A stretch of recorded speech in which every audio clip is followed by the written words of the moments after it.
నమస్తే, welcome to TR TV official. నేను మీ ఓన్లీ ట్రూత్ విత్ తిరుపతి. ప్రజలారా, దయచేసి ఈ వీడియో అందరికీ షేర్ చేసే ప్రయత్నం చేయండి. పూర్తి స్థాయిలో ఈ అంశం అందరికీ చేరాల్సినటువంటి అవసరం ఉంటుంది.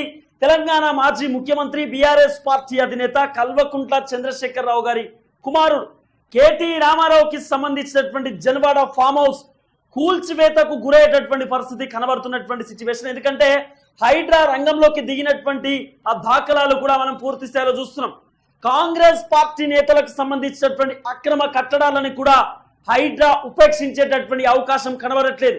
ఎట్టి పరిస్థితులలో అక్రమంగా ఎవరెవరైతే కట్టడాలు కట్టిరో, ఎవరెవరైతే చెరువుల దగ్గర ఎవరెవరైతే అక్రమంగా ప్రభుత్వ భూములలో ఎవరైతే బిల్డింగ్లు కట్టుకున్నారో, లేకపోతే అపార్ట్మెంట్లు కట్టుకున్నారో, ఆఫీసులు కట్టుకున్నారో, అవన్నీ కూడా కూల్చేసేటటువంటి ప్రయత్నం చేస్తా ఉన్నాడు ఏవి రంగనాథ్. ఆయన హైడ్రాకి సంబంధించినటువంటి కమిషనర్. అయితే తెలంగాణ ముఖ్యమంత్రి రేవంత్ రెడ్డి ఏవి రంగనాథ్ కి పూర్తి స్థాయిలో ఆయన అనేకమైనటువంటి పర్మిషన్స్ ఇచ్చిండు, ఫ్రీ హ్యాండ్ కూడా ఇచ్చిండు అనేటటువంటి చర్చ పెద్ద ఎత్తున కొనసాగుతున్నది. మీరు అవసరం అనుకుంటే నేను అక్రమంగా కట్టినా సరే నా బిల్డింగ్ ని కూడా కూల్చియండి, ఉపేక్షించాల్సినటువంటి అవసరం లేదు. ఎవరు తప్పు చేసినా కూడా ఎట్టి పరిస్థితుల్లో వాళ్ళు బాధింపులు ఖచ్చితంగా వాళ్ళు శిక్ష పడాల్సినటువంటి అంశంతో ఇక్కడ తెలంగాణ ముఖ్యమంత్రి రేవంత్ రెడ్డి హైడ్రా కమిషనర్ ఏవి రంగనాథ్ కి ఫ్రీ హ్యాండ్ ఇచ్చి ఫుల్ హ్యాండ్ పర్మిషన్స్ ఇచ్చిందనేటటువంటి చర్చ కూడా పెద్ద ఎత్తున కొనసాగుతున్నది. ఓవైపు ఖైరతాబాద్ కి సంబంధించినటువంటి అక్రమ కట్టడాలను కూడా పూర్తి స్థాయిలో ఏవి రంగనాథ్ కూల్చివేసినటువంటి దాఖలాలు కూడా మనం చూస్తాం. తర్వాత ఎఫ్టీఎల్ కి సంబంధించినటువంటి పరిధిలో ఉన్నటువంటి ఏదైతే భూములలో కట్టినటువంటి బిల్డింగ్లు కానివ్వండి, అవి 10 ఫ్లోర్లు ఉన్నా 12 ఫ్లోర్లు ఉన్నా 100 కోట్ల రూపాయలు పెట్టి 200 కోట్ల రూపాయలు పెట్టి ఆ బిల్డింగ్స్ కట్టినా సరే అవన్నిటినీ కూడా కూల్చేస్తున్నటువంటి సిచ్యువేషన్స్ మనం చూస్తాం. నాలాలకు దగ్గర ఉన్నటువంటి బిల్డింగ్స్ కానివ్వండి, చెరువు శిఖంల దగ్గర ఉన్నటువంటి భూములు కానివ్వండి, ప్రభుత్వ భూములను కబ్జాలు చేసి ఎవరెవరైతే బిల్డింగ్లు కట్టిరో వాళ్ళు సొంత పార్టీ నేతలైనా సరే వదిలిపెట్టేటటువంటి ప్రసక్తి లేదంటూ కూడా ఏవి రంగనాథ్ పూర్తి స్థాయిలో రంగంలోకి దిగినటువంటి దాఖలాలు కూడా మనం చూస్తున్నాం. 10 రోజుల నుండి కాంగ్రెస్ పార్టీ నేతలకు, భారతీయ జనతా పార్టీ నేతలకు, బీఆర్ఎస్ పార్టీ నేతలకు చెమటలు పట్టిస్తున్నటువంటి వ్యక్తి ఏవి రంగనాథ్. ఎట్టి పరిస్థితుల్లో బ్యాక్ అండ్ స్టెప్ తీసుకునేటటువంటి అవకాశం కనబడట్లేదు. జిహెచ్ఎంసీతో కలిసి ఏవి రంగనాథ్ ముందుకు దూసుకుపోతున్నటువంటి దాఖలాలు కూడా మనం చూస్తున్నాం. తాజాగా ఇదే నేపథ్యంలో ఇక్కడ కేటీఆర్ కి సంబంధించిన జన్వాడ ఫామ్ హౌస్ కూడా తెరపైకి వస్తున్నటువంటి పరిస్థితి. ఎఫ్టీఎల్ పర్మిషన్ లేకుండానే కేటీ రామారావు ఫామ్ హౌస్ నిర్మాణించిందనేటటువంటి చర్చ నడుస్తున్నది. 111 జీవో పరిధిలో ఉన్నటువంటి ఏదైతే ఆ భూములు ఉన్నాయో, జన్వాడకు సంబంధించిన భూములు, ఆ 111 జీవో పరిధిలో ఉన్నటువంటి భూములలో ఈ జన్వాడ ఫామ్ హౌస్ ఎట్లా కట్టుకుంటారు, జన్వాడ ఫామ్ హౌస్ కి ఎవరు పర్మిషన్ ఇచ్చారు, అంత పెద్ద బిల్డింగ్ కట్టడానికి హెచ్ఎండిఏ పర్మిషన్ కావాలి, మున్సిపల్ పర్మిషన్ కావాలి. అట్లనే అక్కడ ఉన్నటువంటి భూములన్నీ కూడా సీజ్ చేసిరట. ఆ సీజ్ చేసినటువంటి భూములలో కేటీఆర్ ఎట్లా ఫామ్ హౌస్ కట్టుకున్నాడు అనేటటువంటి పెద్ద ఎత్తున చర్చ వినబడుతున్నది. అయితే కేటీ రామారావు నిన్న ప్రెస్ మీట్ పెట్టి మాట్లాడుతున్నాడు, నాకు ఆ ఫామ్ హౌస్ కి ఎలాంటి సంబంధం లేదు, ఆ ఫామ్ హౌస్ నేను కట్టుకోలేదని చెప్పి కేటీఆర్ మాట్లాడుతున్నటువంటి మాట. కానీ గతంలో కేటీఆర్ అనుచరుడు, కేటీఆర్ కి అత్యంత సన్నిహితమైనటువంటి వ్యక్తి బాల్కా సుమన్ ఏమన్నాడు, అవును ఆ ఫామ్ హౌస్ కేటీఆర్దే, మేమే ఆ ఫామ్ హౌస్ కి అప్పుడప్పుడు పోతుండే, ఆ ఫామ్ హౌస్ లో పార్టీ మీటింగ్లు జరుగుతుంది, ఆ ఫామ్ హౌస్ లో ప్రైవేట్ మీటింగ్లు జరుగుతుంది, వాళ్ళ ఫ్యామిలీ మెంబర్స్ కూడా ఆ ఫామ్ హౌస్ కి పోతారు, అది కేటీఆర్ కి సంబంధించిన ఫామ్ హౌసే, దాంట్లో పోతాం వస్తామని చెప్పి బాల్కా సుమన్ మాట్లాడింది కదా. సార్ అప్పుడు ఏం చేసిండు, గ్రీన్ టర్మినల్ కి సంబంధించినటువంటి ఏదైతే ఉన్నదో కమిటీ, అక్కడ రేవంత్ రెడ్డి సారు ఈ ఫామ్ హౌస్ పైన ప్రత్యేక దృష్టి పెట్టి 2020లో అనుకుంటా, 2020లో మార్చ్ లో రేవంత్ రెడ్డి ఆ జన్వాడ ఫామ్ హౌస్ దగ్గరికి వెళ్ళి కేటీఆర్ కి సంబంధించిన ఫామ్ హౌస్ దగ్గరికి, ఇది 111 జీవో పరిధికి వస్తుంది, ఈ భూములన్నీ కూడా మొత్తం కూడా సీజ్ చేసి పెట్టినది, సీజ్ చేసినటువంటి భూమిలో కేటీఆర్ ఫామ్ హౌస్ ఎట్లా కట్టుకుంటాడు, ఈ ఫామ్ హౌస్ లో కేటీ రామారావు ఎట్లుంటాడు అని చెప్పి ఆ ఏదైతే ఫామ్ హౌస్ ఉందో జన్వాడ ఫామ్ హౌస్ మీద రేవంత్ రెడ్డి సారు తెలంగాణ సమాజానికి జన్వాడ ఫామ్ హౌస్ చూపిద్దామనేటటువంటి ఆలోచనతో మీరు చూడండి, కేటీఆర్ ఫామ్ హౌస్ వస్తుంది కదా sir, farm house KTR farm house అని కొడుతూ వస్తుంది. అంటే ఎంత దారుణమైనటువంటి అంశాన్ని కేటీ రామారావు క్రియేట్ చేసే ప్రయత్నం చేసింది మీరు చూడాలి. ఇది మొత్తం కూడా కేటీఆర్ కి సంబంధించిన ఫామ్ హౌస్. చాలా క్లియర్ గా మీకు విజువల్ కూడా మంచిగా కనబడుతుంది, చాలా అద్భుతమైనటువంటి విజువల్. ఇది కేటీఆర్ కి సంబంధించిన ఫామ్ హౌస్. బ్లర్ అవుతుందా, వచ్చింది, ఇప్పుడు వచ్చింది, జర్రాగురి. ఇది కేటీ రామారావుకి సంబంధించిన ఫామ్ హౌస్. నేను కేటీఆర్ ఏమంటున్నాడు ప్రెస్ మీట్ పెట్టి, నాకు ఆ ఫామ్ హౌస్ కి సంబంధం లేదు, అది వేరే వ్యక్తి ఫామ్ హౌస్, నేను లీజుకు తీసుకున్నా 10 సంవత్సరాలు అని చెప్పి కేటీ రామారావు మాట్లాడుతున్నాడు. సో ప్రదీప్ రెడ్డి అనేటటువంటి వ్యక్తి అది ఫామ్ హౌస్. ప్రదీప్ రెడ్డిది కూడా కాదు, కట్టింది వేరే, అమ్మింది ప్రదీప్ రెడ్డి కేటీఆర్కి లీజ్కి ఇచ్చింది. ఎంత పెద్ద లుసుకులు ఉన్నా చూడండి. ఈ ఫామ్ హౌస్ నాది కాదు లీజ్ అని చెప్పి కేటీఆర్ చెప్పింది కదా, మరి బాల్కా సుమన్ ఆయనదే అని చెప్పి గతంలో మాట్లాడింది కదా, మరి ఇదెట్టు పోతుంది? 2020లో తెలంగాణ ముఖ్యమంత్రి రేవంత్ రెడ్డి ఆ రోజు ఆయనే తెలంగాణ పిసిసి అంటే Congress party TPCC working president గా ఆయన పనిచేస్తా ఉన్నాడు. 2020లో ఎర్రవల్లి ఈ జలవాడ ఫామ్ హౌస్ దగ్గరికి పోయి ఒక డ్రోన్ విజువల్ ని క్యాప్చర్ చేసేటటువంటి ప్రయత్నం చేసిండు. ఒక డ్రోన్ విజువల్ తీసుకొని ఈ డ్రోన్ విజువల్ ని తెలంగాణ సమాజానికి పరిచయం చేసింది. కేటీఆర్ కి సంబంధించిన ఫామ్ హౌస్ 111 జియో పరిధికి వస్తుంది. ఈ 111 జియోలో కన్స్ట్రక్షన్ చేయకూడదు, మరి ఎట్లా చేసింది కేటీఆర్ అని చెప్పి ఆ రోజు పెద్ద ఎత్తున ఒక చర్చ నడిచింది. అయితే రేవంత్ రెడ్డి ఈ డ్రోన్ విజువల్ తీసిండు, మా ప్రైవేట్ అంశాన్ని పబ్లిక్ లోకి పెట్టిండు, మా ఇంటి పైన డ్రోన్ విజువల్ తీయడానికి ఎవరు పర్మిషన్ ఇచ్చిండని చెప్పి కేటీ రామారావు రేవంత్ రెడ్డి పైన అక్రమ కేసులు పెట్టించి ఆయనను జైలుకు పంపించేటటువంటి ప్రయత్నం కూడా చేసిండు రేవంత్ రెడ్డి డ్రోన్ కి సంబంధించిన విజువల్ కేసులో ఆయన జైలుకు పోయినటువంటి నేపథ్యాన్ని కూడా మనం చూస్తాం. అప్పుడు కోర్టుని కూడా తప్పుదో పట్టించిండు కేటీఆర్, నాకు సంబంధం లేదని చెప్పి సీన్ కట్ చేస్తే బాల్కా సుమన్ ఆయనది అని చెప్తున్నాడు. మరి ఇదెట్టు పోతుంది? అసలు నేను ఉండనే ఉండాలో దాంట్లో సంబంధమే లేదని చెప్పిన కేటీఆర్ నేను లీజుకు తీసుకున్నా, నేను పోయి వస్తున్నాను ఎట్లా చెప్తున్నాడు?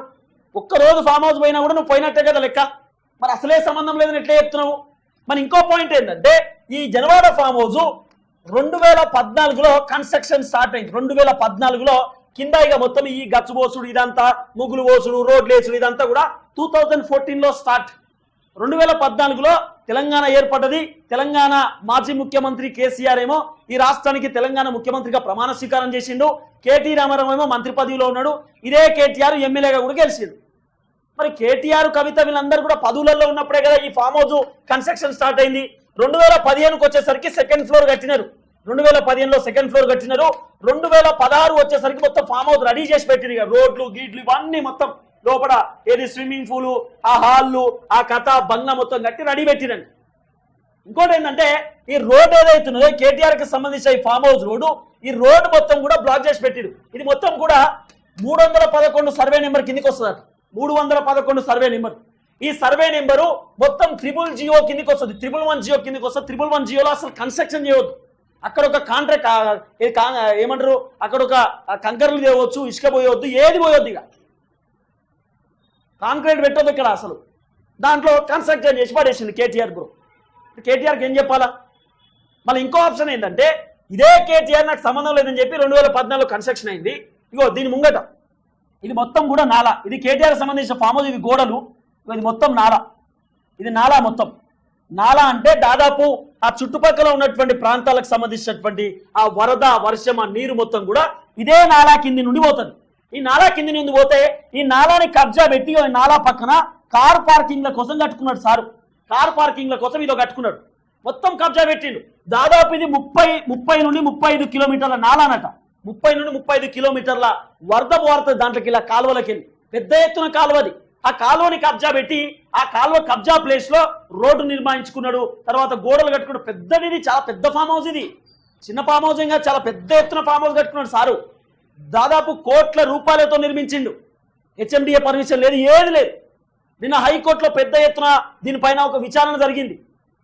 హైడ్రాకి ఎట్లా పర్మిషన్ ఉండదు, హైడ్రా ఎందుకు కూలగొడుతుందంటే లేదు సార్, హైడ్రా అనేది మేము మున్సిపాల్తో కలిసి పనిచేస్తా ఉన్నాం, ఎక్కడెక్కడైతే అక్రమంగా కట్టినటువంటి కట్టడాలపైన మేము ఫోకస్ చేస్తాము, కూల్చేస్తున్నామని చెప్పారు.